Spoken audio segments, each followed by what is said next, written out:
Bueno, pues muy buenas tardes. Bienvenidos a este nuevo ciclo dentro del Premio Estatal al Mérito en Arquitectura 2021 Pedro Pelandini Cusi. Muchas gracias por acompañarnos, compañeros académicos y al público en general. Hoy vamos a iniciar con este nuevo ciclo de entrevistas a los ganadores del premio bienal en esta ocasión, el presente año 2021.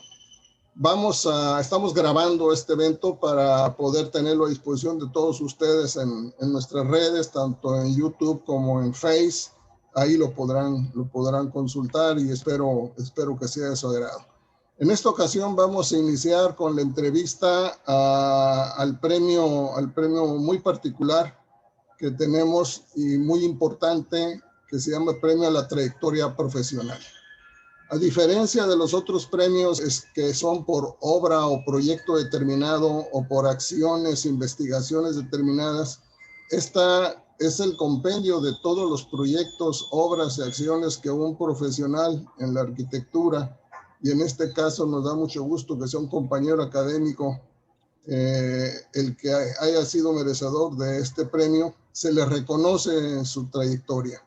En el premio de trayectoria que hemos tenido a través del tiempo, desde que iniciamos en 2004 con este premio, primero de manera anual y después ya como bienal. Recordamos que estuvieron laureados el compañero Ricardo Rojas, el Chacho, Aurelio Muñoz Castillo, José de la Borbolla, Horacio García también, Jorge Madrigal García, Enrique Gómez Vázquez, Antonio Satt, Enrique Sosaya, compañero de Zihuatanejo, Jaime Crofton, Ramón Fares, que fue nuestro presidente fundador, y el anterior a también de Zihuatanejo, Andrés Saavedra. En esta ocasión vamos a entrevistar al compañero Ives Stoppen Rometti. Ives, qué bueno que estás con nosotros, qué bueno que admitiste darnos esta entrevista y nos da mucho gusto que hayas sido merecedor de este premio. Vamos a iniciar pues por el principio, como debe de ser. ¿Cómo inicia tu vida, Ives? ¿Cómo inicia tu vida en este planeta? Cuéntanos. Tuve la suerte de venir de una familia muy especial. Mi madre italiana,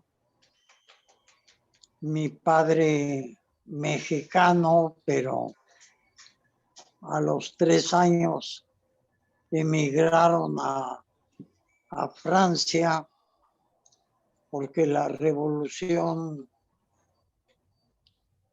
pues fue terrible para la familia de él. Y de ahí se fue a estudiar hasta llegar a la Sorbona, donde estudia medicina. Y ahí conoce a mi madre, que también estaba estudiando medicina. Tienen la suerte de emigrar a México en el año 37, antes de que empezara el desastre de la Segunda Guerra. Llegan aquí, él una persona pues que no tenía contactos, pero sí tenía un tío, Manuel Escontría, que es el que lo apadrina. El haber vivido con unos padres pues que tenían una mentalidad y una cultura bastante amplia, fue un inicio de una etapa de gran amplitud, de gran independencia. Hasta que llego yo a la prepa, ya influenciado por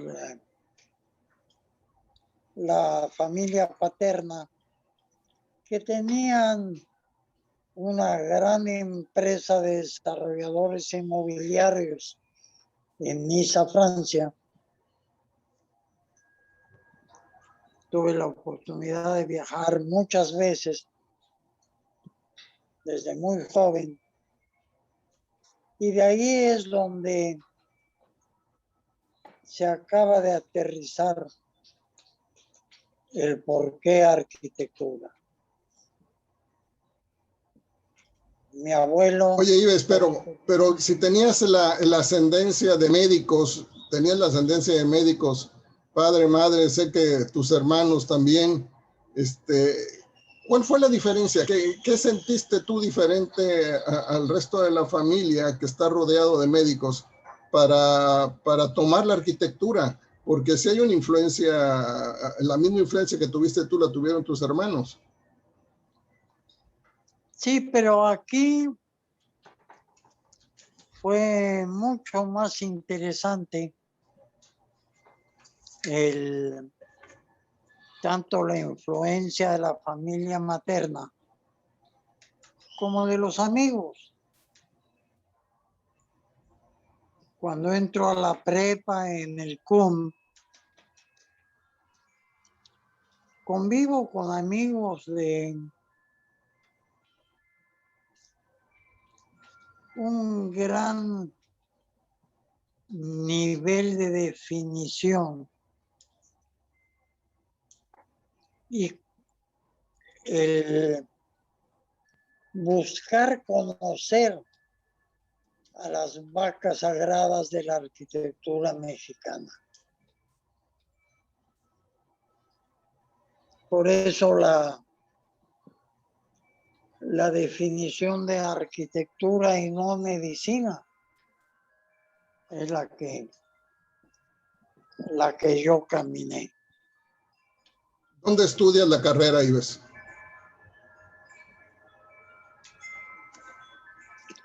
La carrera,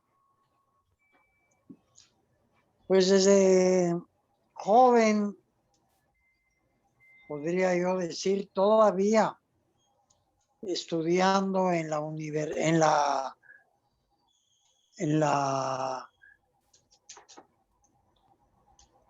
antes de entrar al CUM, ya tenía amigos que trabajaban de dibujantes en varios talleres. Trabajé pues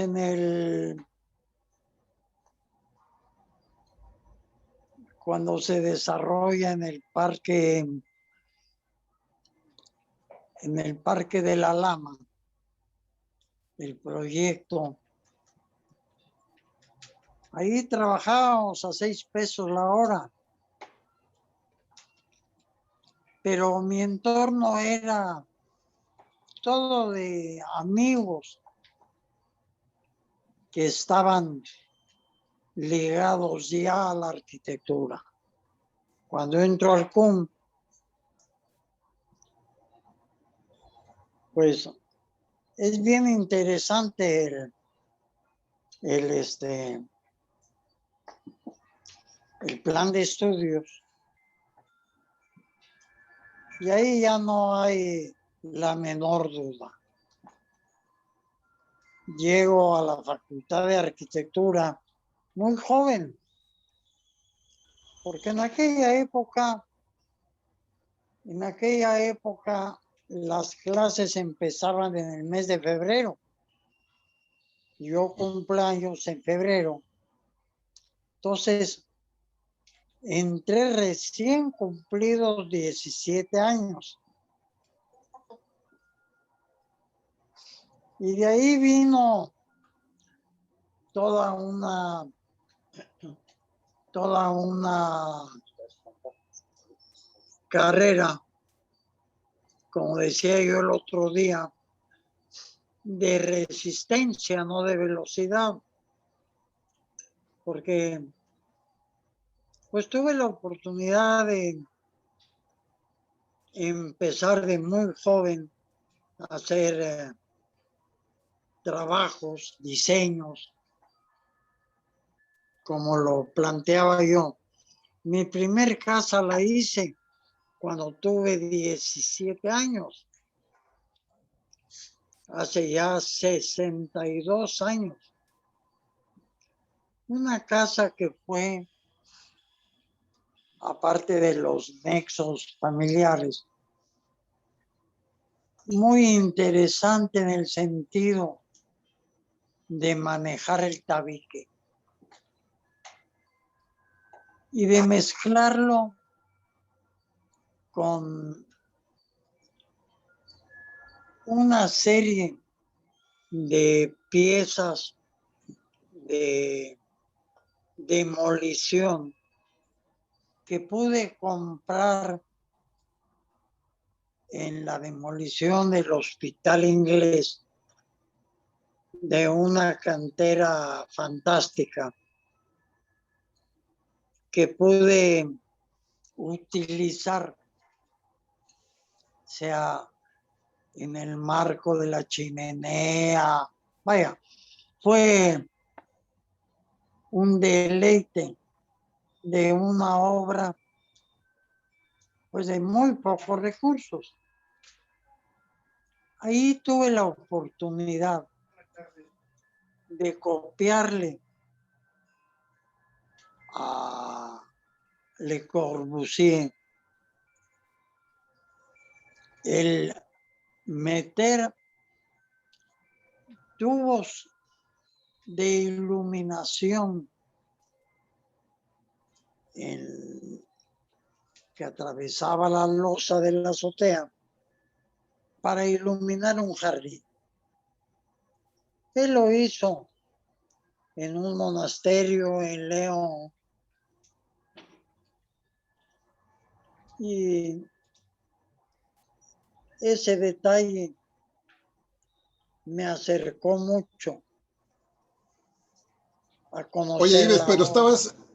estabas muy joven, estabas iniciando la carrera y tener ya una chamba, aunque sea un familiar, digo, que cómo la conseguiste por el poder tener esto ya habla de una práctica a través de tus amigos o maestros. ¿Qué maestros recuerdas tú sobresalientes que tuviste en la carrera?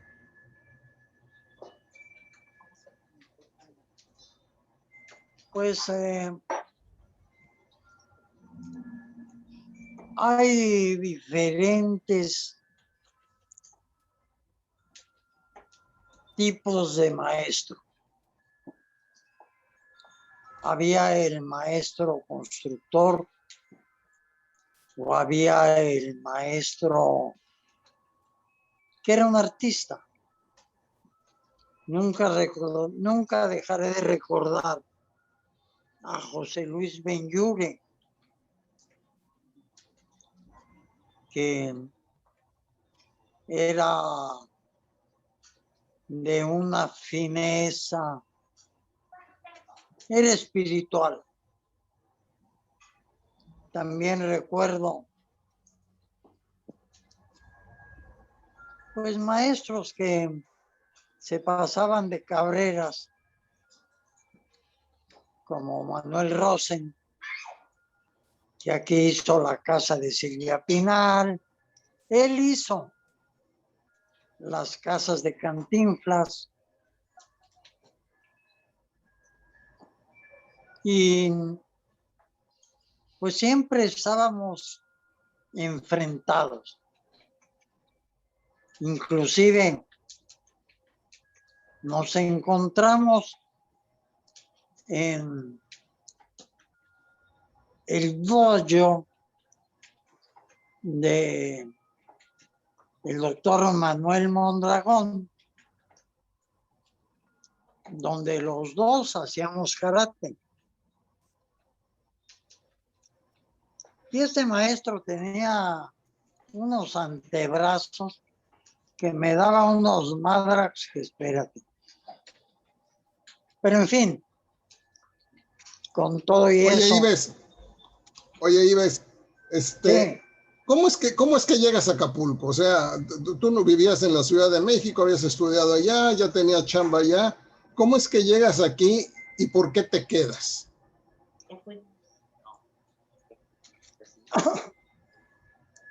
pues mi madre, que ya se había dedicado, había dejado de cuidar a sus 6 hijos, se había iniciado a hacer el parto psicoprofiláctico, que fue espectacular. Una mujer que atendió más de 1000 partos psicoprofilácticos. Entonces un día yo estaba trabajando en Córdoba, llego a México, me dice, ¿qué vas a hacer? Nada, vamos a Acapulco. Pues vamos. Aquí me encuentro al ingeniero Aragón. El ingeniero Aragón me dice, oye, el día 4 es mi santo, así que te invito al club y te invito a una copa ahí.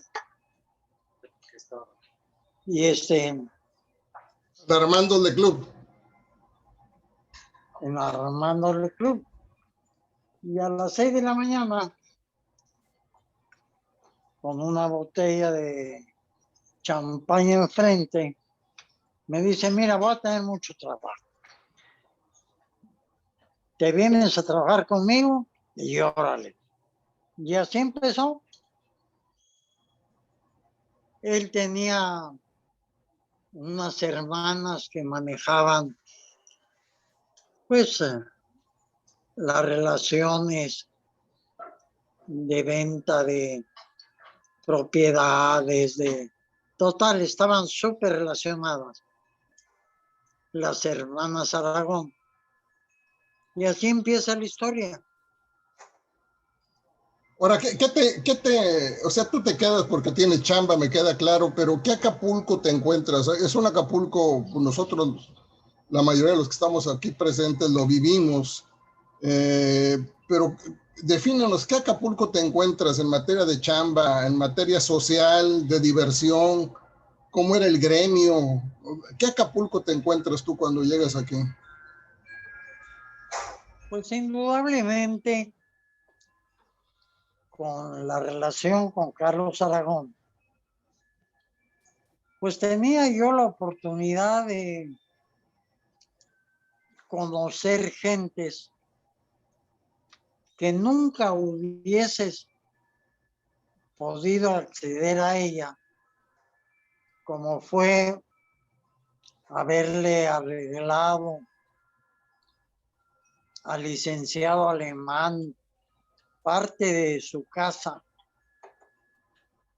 acá en Guitarrón y poder platicar a veces casi una hora con Miguel Alemán, expresidente de la República, que nadie tenía acceso a él como lo tuve yo en ese sentido. Eso, pues, dependía, por supuesto, de la relación de la familia Aragón, pero por otro lado, era una época en que había una gran cantidad de clientes americanos que querían tener en Acapulco una casa. Yo tuve la suerte de acercarme a Jacqueline Petit, y ella me abrió la puerta Mi primer casa en Acapulco la hice con el apoyo de ella y una casa bien interesante arriba de las casas de Cantinflas, que inclusive Grace, mi esposa, me ayudó en la decoración, pero pues en aquellos tiempos tus clientes te pagaban, te acababan de pagar, te contrataban para el amueblado, te invitaban a la fiesta de inauguración y seguían siendo tus amigos. Esa era la gran diferencia con pues, los clientes que teníamos en la Ciudad de México, que siempre acababas de la greña, pasado el presupuesto, total. Era una época. Y de ahí es donde empieza, por ejemplo, la gran obra de Chacho Rojas, también de Jimmy. Y De Jimmy Crofton. fueron varios años de ese entorno. El gremio, ¿con qué gremio te encuentras? Porque Carlos Aragón, el ingeniero Aragón, apodado El Gallo, era una gente muy, muy sociable, estaba en el club de golf y estaba en el club de yates, tenía unas relaciones increíbles aquí en Acapulco, pero no lo recuerdo muy, muy asiduo al gremio, a la Asociación de Ingenieros de Arquitectos ni a los colegios. ¿Tú en qué gremio encuentras en ese entonces? No, él y varios de su camada estaban más en la obra pública. Por eso ellos ya estaban inscritos en la Cámara de la Construcción en la Ciudad de México. Eran contratistas de obra. Y cuando yo me recibo,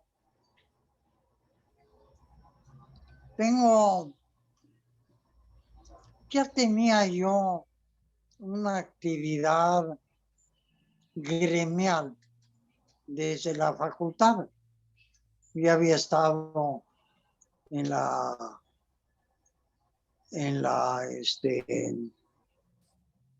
sociedad de alumnos, y cuando llego aquí, pues me encuentro un grupo que no éramos más de 10, 12 arquitectos con título. La gran mayoría no les interesaba el aspecto gremial, porque tenían mucho trabajo como subcontratistas en la obra privada en aquellos años. Hablo de 1970, 75. Se hicieron más de 10,000 cuartos hoteleros en México, en Acapulco. Había trabajo de todo tipo. Entonces, cuando ingreso al colegio, el nivel de inquietud que existía, para algunos sí era, no recuerdo bien, si ya existían los DRO que debían ser colegiados, pero pues la verdad había un nivel de gente culta. Y de ahí es donde en 3 años, 4 años, se me invita a ser presidente del colegio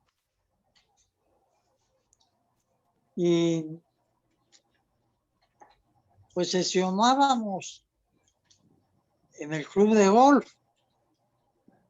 Ahí tuvimos una experiencia muy interesante porque el gobernador del Estado de México, Carlos Janrón, le ofrece al gobernador de Guerrero, Israel Noguera Otero, de gran recuerdo cariñoso mío, le ofrece que el fantástico equipo que tenía, se llamaba Auris, apoya al gobierno de Guerrero para hacer el primer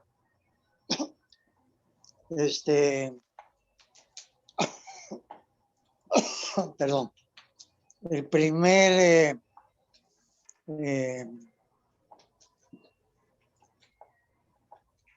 ¿cómo se dice?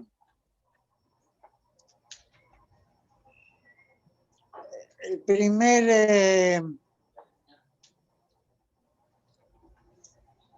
reglamento de desarrollo urbano. Ahí tuvimos la oportunidad de conocer gente muy valiosa.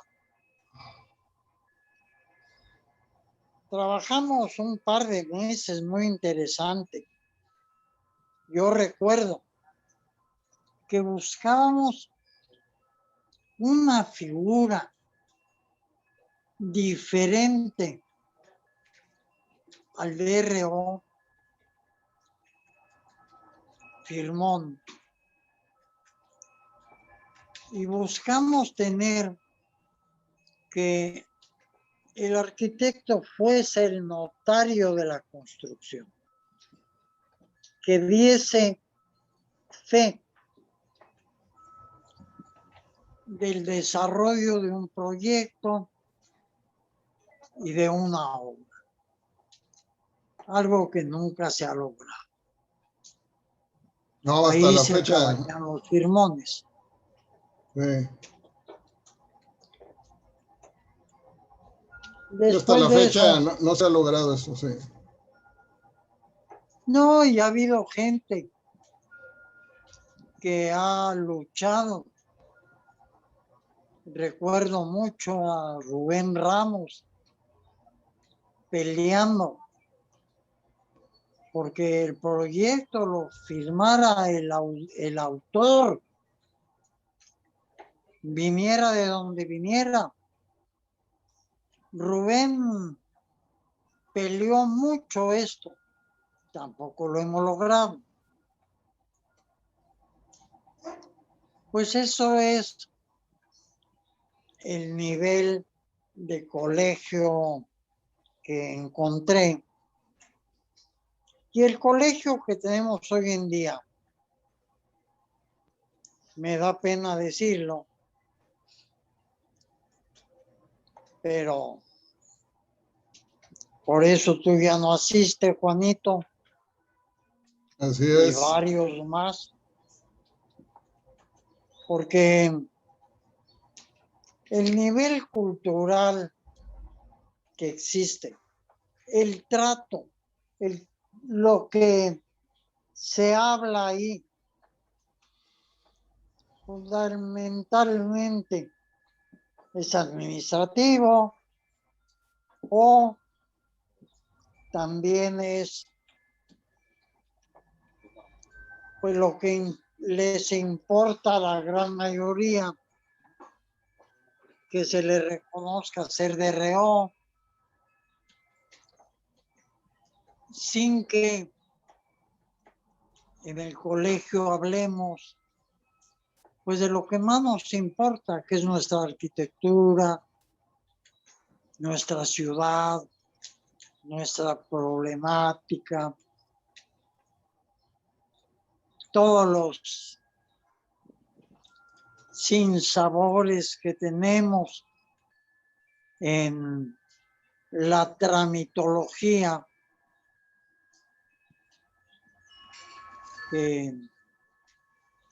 pues todos lo hemos vivido.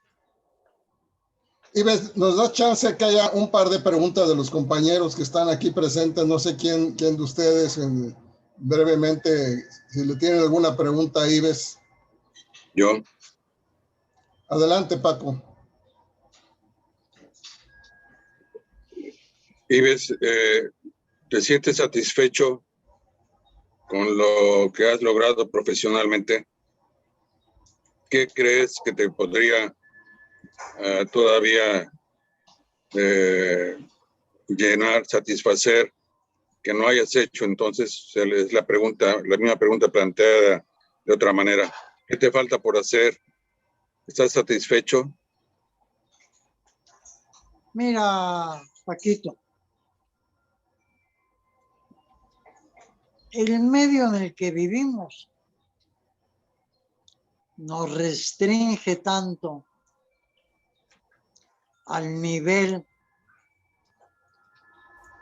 de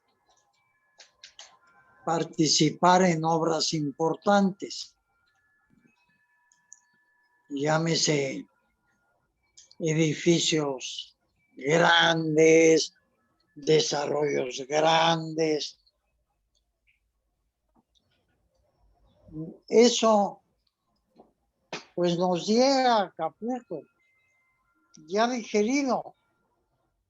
Los despachos que realizan esos proyectos ya traen todo armado. Rara vez podemos participar como consultores o algo similar. Entonces nos restringimos a una escala de actividad casi de vivienda media. Ese nivel que es nuestro campo de actuar nos tiene muy restringidos. No veo un Acapulco en el que sus profesionistas, como son ustedes, gente de alta calidad, conoce el medio, conoce toda la estructura, el clima, la legislación. No tenemos grandes perspectivas para poder llegar a proyectos de alto nivel. Gracias, Ives. ¿Alguna otra pregunta de otro compañero? Yo te preguntaría, Ives, sin embargo, tu carrera y tu desempeño, sí tienes grandes obras. Tienes grandes obras no solo aquí en Acapulco, tienes obras industriales, residenciales, comerciales, mucha obra de infraestructura, pero también de vivienda, Infonavit, Fobiste. ¿Cuáles consideras tus obras principales? Pues hay que diferenciar. Una es lo que es constructor, pegatabique. Y lo que más nos alimenta es el diseño. Para eso estudiamos. Todavía hoy en día, mis lecturas me llevan a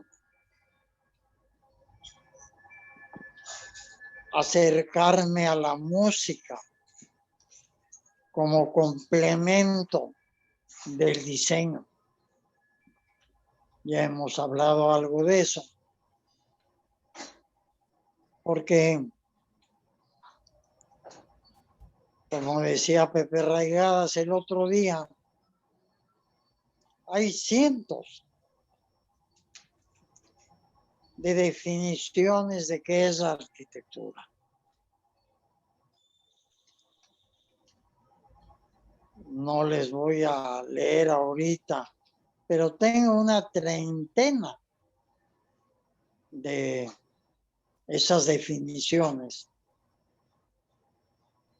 Schopenhauer dijo que la arquitectura era una música congelada. En fin, ¿qué más Pero de quisiera tus yo? obras, Ives, de tus obras, cuéntanos de tus obras principales aquí en Acapulco, que te gusten También a ti, que se estés divide satisfecho. en dos. Una es lo que es la obra civil, y luego esa etapa que entré en la restauración de monumentos, que sin ser yo un profesionista, alguien preparado y calificado, tuve la oportunidad de intervenir en el Fuerte San Diego haciendo obra civil, cambiando pisos de barro, aplanados a la cal, que era un viaje al más allá, hasta que logré que Lina me aceptara usar químicos como aglutinante.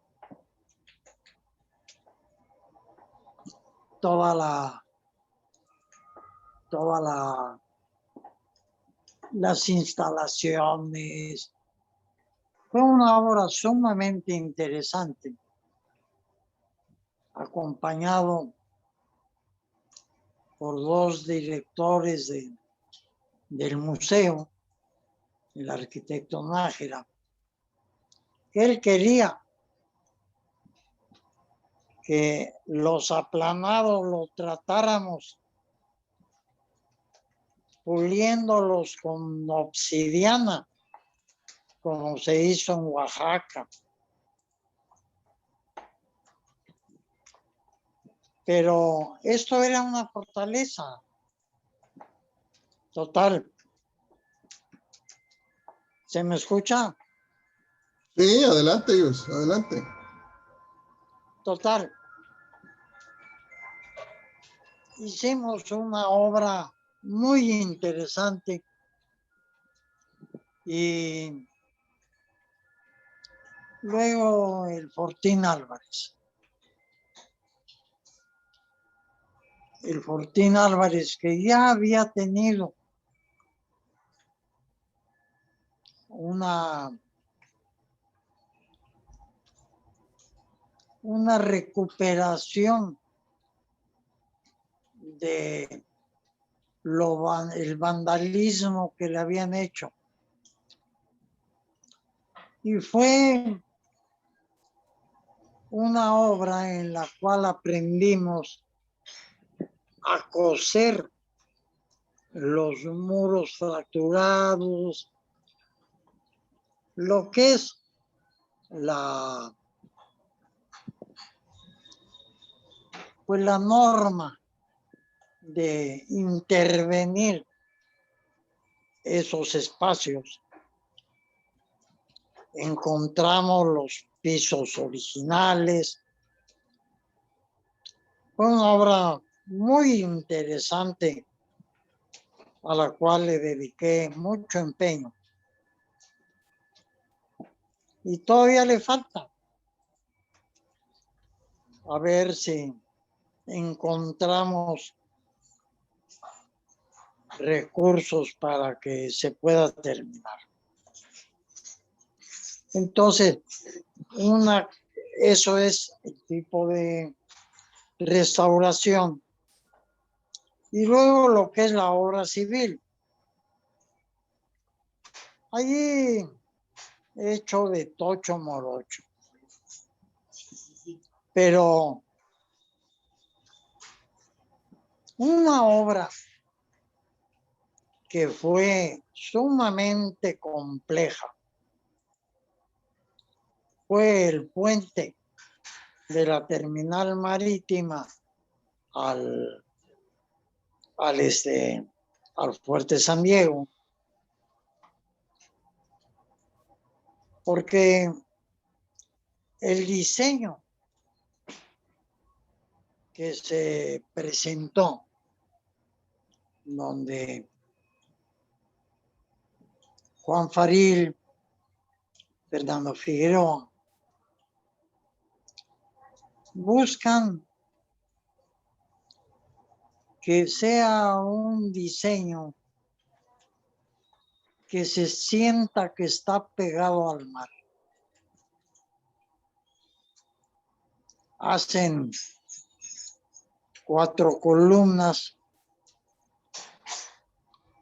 muy complicadas con una base de circulares, con una base de 1,20, 24 metros de altura, para terminar con 60 centímetros arriba,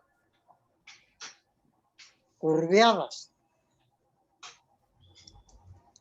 La verdad,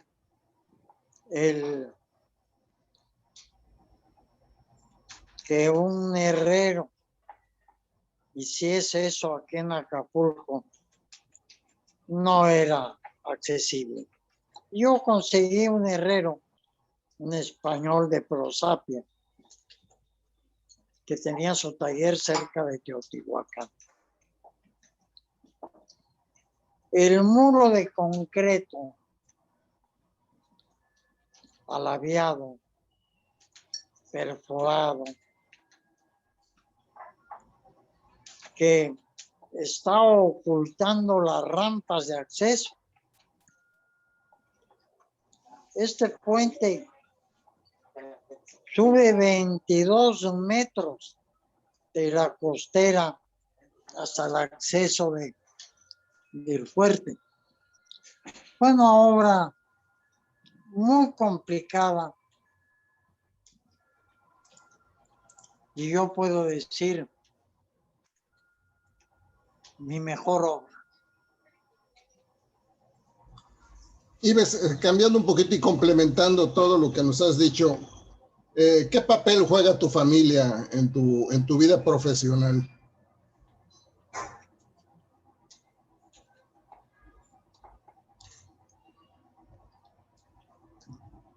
Pues desde ya planteé la influencia ancestral, pero pues cuando llego a Acapulco, que los trabajos que tenía al principio no daban para tener un despacho, pero pues tenía mi respirador en la sala de la casa rentada y tenía un chícharo, que era mi esposa Grace, que sacaba copias, acababa planos. Entonces, fue un inicio de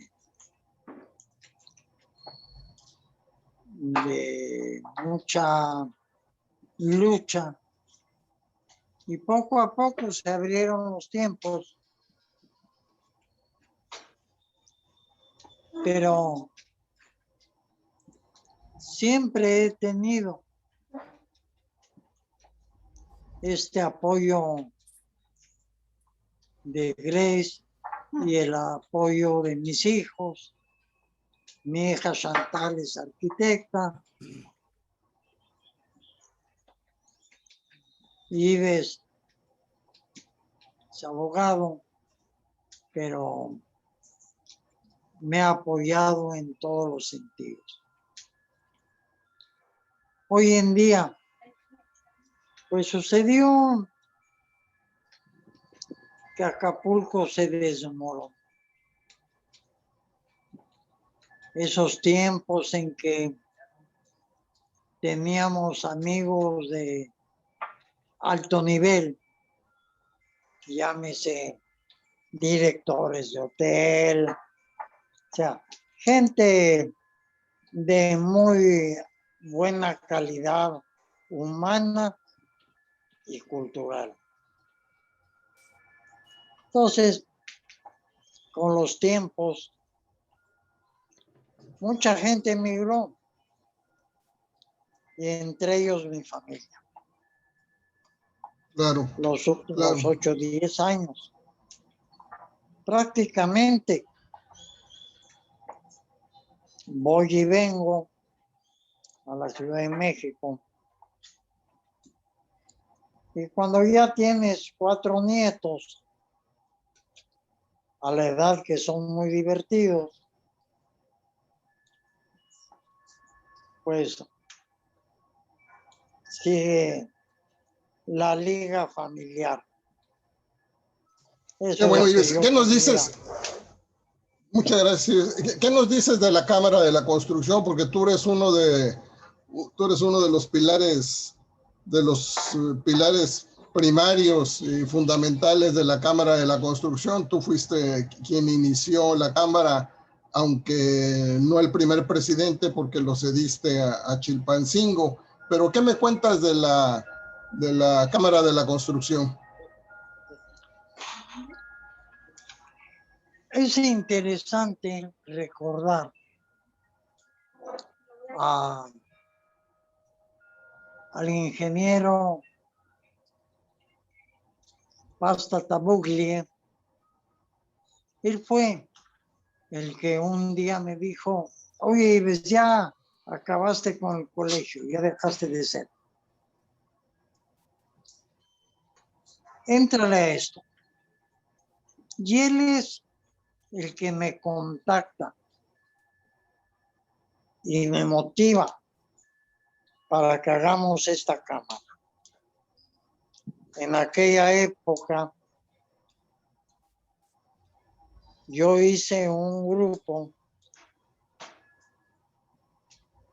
que nos tardamos 8 años para juntar 25 empresas que estuviesen afiliadas a la Cámara. ¿Por qué? Porque había tanta obra de particular que no les interesaba la obra pública. Pues a los 8 años logramos llegar a las 25 empresas, negociamos con México y así se forma la delegación Guerrero. Tú compras el terreno donde está la delegación, ¿no? Tú compras el terreno donde está, tú compras el terreno o consigues el terreno donde actualmente está la construcción sede en Chilpancingo. Sí, pero hay que recordar, Juanito, Hay que recordar que en aquella época la empresa de tu papá estuvo ahí. En aquella época era obligatorio pertenecer a la Cámara. Cuando se hace el Tratado de Libre Comercio, se establece la desobligatoriedad de pertenecer a cualquier cámara o colegio u organización. Entonces, en aquella época en la Cámara había 18,000 empresas afiliadas. Cuando entra el Tratado de Libre Comercio, baja a 10,000. Pero la Cámara se reinventa y empieza a dar servicio a sus asociados. Crea el Instituto de Capacitación para dar cursos de capacitación, que es verdaderamente interesante lo que se ha logrado. El instituto, total, hay 3 organizaciones aparte de la propia Cámara. Hoy en día, a mí me sorprende que en el estado de Guerrero existan más de 800 afiliados en la Cámara, siendo la tercera Cámara más numerosa del país. Me pregunto, ¿dónde están las fuentes de trabajo para que 800 empresarios puedan tener trabajo? No lo entiendo. Pero no lo tienen, Ives, tú lo sabes que no lo tienen, que el pertenecer a la Cámara es tener un boleto para una rifa, que a lo mejor este año tengo obra o no la tengo. La verdad, sí es exagerado el número de empresas que hay para el número de trabajo que hay considerado. Entonces, una manera de tener un boleto para la rifa, a ver si este año me toca algo. Pero es cierto, la Cámara sobrevive gracias a los servicios que ahora presta y de muy buena calidad. Pero mira, Juanito, no es la Cámara que rife chamba. Sí negocia fuentes de trabajo. Pero aquí hay que recordar que el gobernador actual planteó que la obra la harían, toda la obra en Guerrero será ejecutada por empresas guerrerenses. Entonces, para los funcionarios que tienen sus empresas y cumplir con el mandato gubernamental, la registran y la obra la hacen empresas de la Cámara de Guerrero. Claro. Y son muchísimos. Sí, es cierto eso. Quiero darle paso a alguna otra pregunta que tengan los compañeros. No sé si alguno tenga preguntas. Rubén levantó la mano. Adelante, Rubén Ramos, por favor. Gracias. Yo recuerdo mucho el trabajo de Ives en el gremio, pero también lo recuerdo mucho asociado con otros profesionistas de Guerrero muy calificados y muy reconocidos y muy recordados. Sobre todo en una constructora que formó con el ingeniero Octavio Alcaraz y con José Gutiérrez Muñuzuri, y posteriormente en un trabajo que hizo en conjunto con el Chacho Rojas, con Ricardo y con el Jimmy Crofton.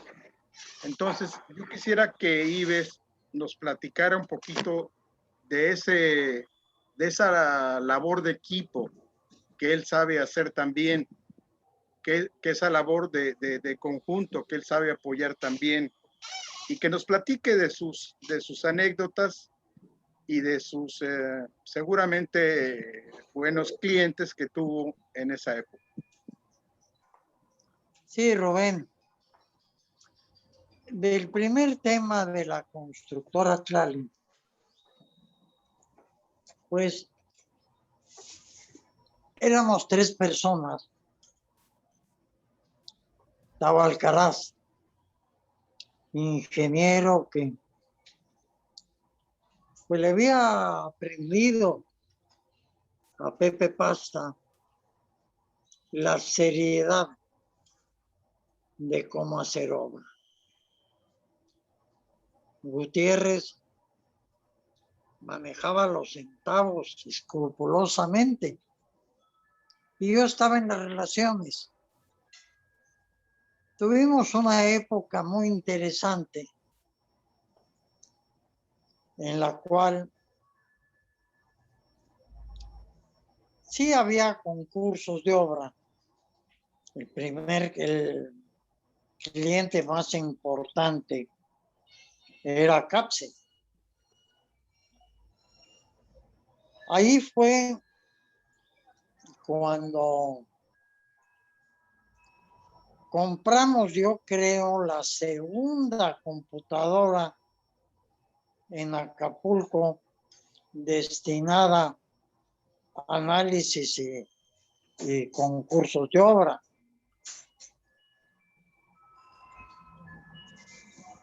Hasta que era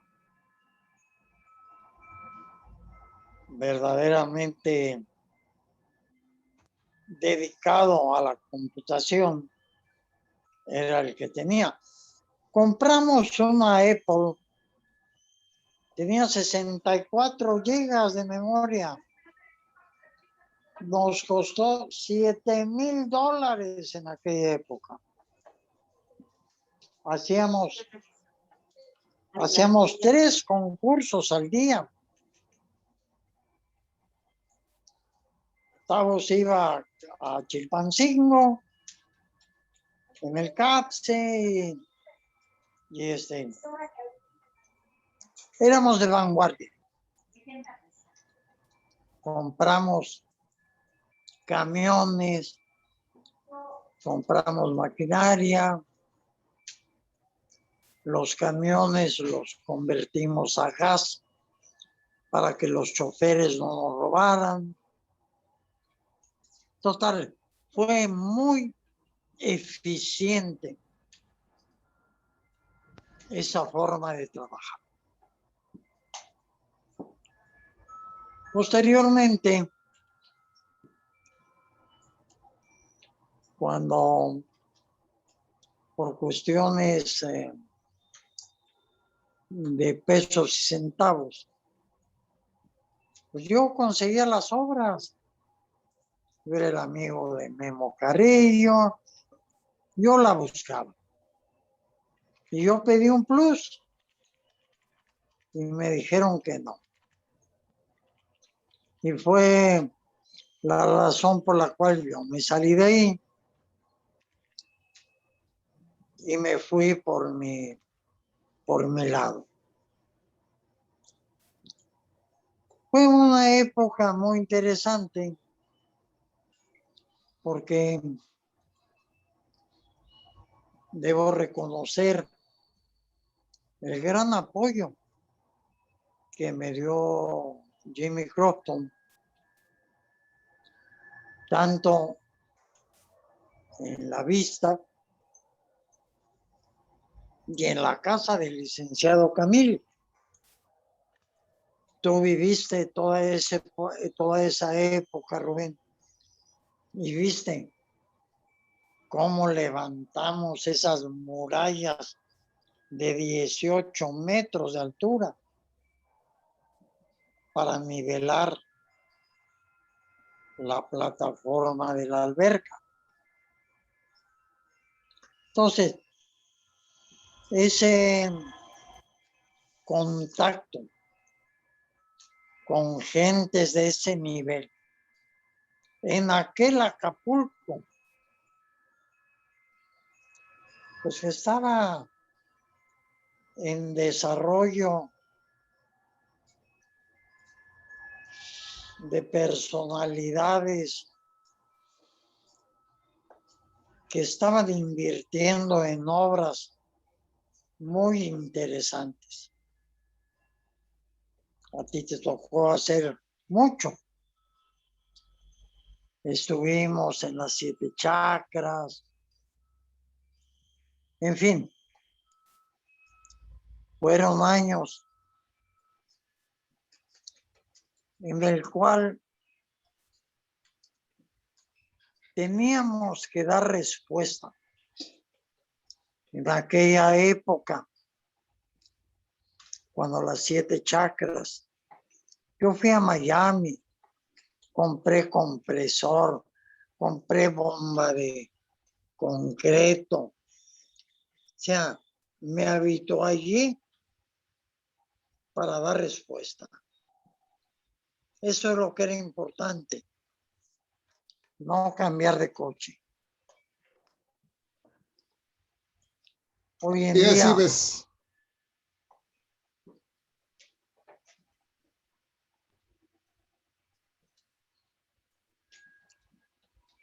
sí, Sí, adelante, Ives. hoy en día, pues los tiempos son muy diferentes. Yo no veo un Acapulco que tenga un futuro de atractivos, de nuevos espacios de desarrollo. Si pensamos que, pues el corredor a San Marcos, pero, pues ustedes están chamacos, pero a mí ya no me tocará ver esas actividades. Veo Una de una nuestras compañeras te quiere hacer una pregunta, Ana Lilia Alcaraz, una de las chamacas que tú te refieres, de los miembros, de nuestros miembros más jóvenes, te quiere hacer una pregunta, Ives, por favor. Adelante, Ana Lilia. Gracias, buenas tardes. Hola, Ives. Buenas tardes. Oye, Hola, chamaca. ¿cómo estás? Un gusto. Oye, Ives, a mí me gustaría, si es que no han tocado el tema, que nos platicaras un poquito. El ingeniero Alcaraz me platica, bueno, me ha platicado durante mucho tiempo, cómo en esos tiempos a los que tú estás haciendo referencia, cuando él, la fuerza que tenían los colegios, el colegio de ingenieros civiles, el colegio de arquitectos, la presencia que tenían ante las autoridades, la confianza y el lugar que tenían como reconocimiento profesional. E inclusive me platica que los colegios siempre tenían un papel muy importante en lo que ahora juega el Consejo de Urbanismo, pero que siempre la autoridad los convocaba como asesores. En todos los proyectos de gran magnitud que se llevaban a cabo, siempre pedían la opinión de los colegios de profesionistas. ¿Cómo era en ese momento el lugar que tenían y tú que has vivido en ese tiempo y con lo que tenemos hoy en día, que realmente los colegios han perdido mucho peso, se han dejado de involucrar en el interés por el por el cuidado de la ciudad, ¿sí? Por el desarrollo urbano, por la parte urbano-arquitectónica, ¿sí? ¿Y a qué crees que se deben las causas de esa pérdida de presencia de los colegios y de esa fuerza? Pues porque mi punto de vista es que en la dirección, después Secretaría de Desarrollo Urbano, había gente que quería a su ciudad. Tuvimos secretarios de obra que hasta 4 veces estuvieron en esa silla, sin hablar de Javier Morales. Pero tenían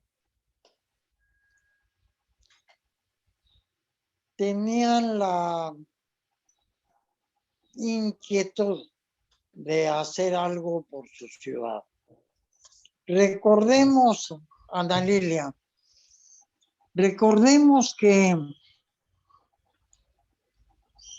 en el aspecto de legislación urbana,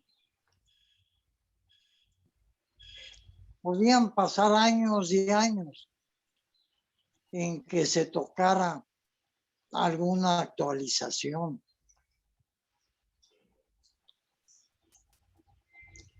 Dentro de ese tema, cuando el arquitecto Faril encabeza, después del Paulina, la actualización del plan, ahí nos involucramos todos.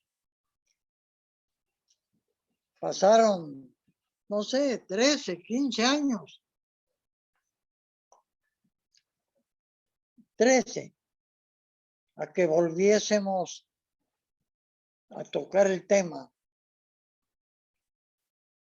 en el cual tú tuviste una destacadísima actuación y algunas gentes dicen que te pasaste de la raya, que corregías, le falta punto y coma. Total, nos tardamos 2 años. Se hizo un documento excelente. Tus herramientas de usar el recorrido de una calle para poder definir cuál era el uso de suelo. Y nos paseaste por todo Acapulco. Y este es ascendente y este es descendente. Lástima que ese documento no se logró legalizar. Sin embargo, de ahí, pues se nos abrieron los ojos de que la participación sí es el elemento vital de que la autoridad pueda tomar decisiones apoyados en lo que se puede decir sociedad civil. Ives, tenemos que cerrar la entrevista por el tiempo, nada más por el tiempo tenemos que cerrar. ¿Algo más que quieras agregar? Pues sí, sí quiero quiero decirles algo. Yo tengo la suerte, la dicha de hoy en día tener un grupo de amigos que nos comunicamos mucho y cada año tenemos una comida. Este grupo de amigos, todos somos del primer año de primaria del Colegio Simón Bolívar y nos seguimos comunicando. Sabemos los devenires de cada quien. En base a ello, yo tengo la dicha de contar con ustedes que me están escuchando, que es una fraternidad. Todos hemos caminado, a veces de la mano, a veces apoyándonos. Y eso yo deseo que en los tiempos por venir sigamos estando juntos. Gracias a ti, Juanito, porque estos nuevos tiempos de la academia revitalizan el cariño que nos tenemos todos. Gracias. Así es, Ives, así es, y así esperamos seguir trabajando con todos ustedes. Muchas gracias, Ives, muchas gracias. Eres un amigo estupendo y un profesionista de una pulcritud como no hay otra. Entonces te agradecemos mucho, le agradezco a los compañeros y les recuerdo que vamos a ir a este ciclo de entrevistas próximamente. Muchas gracias a todos por su participación.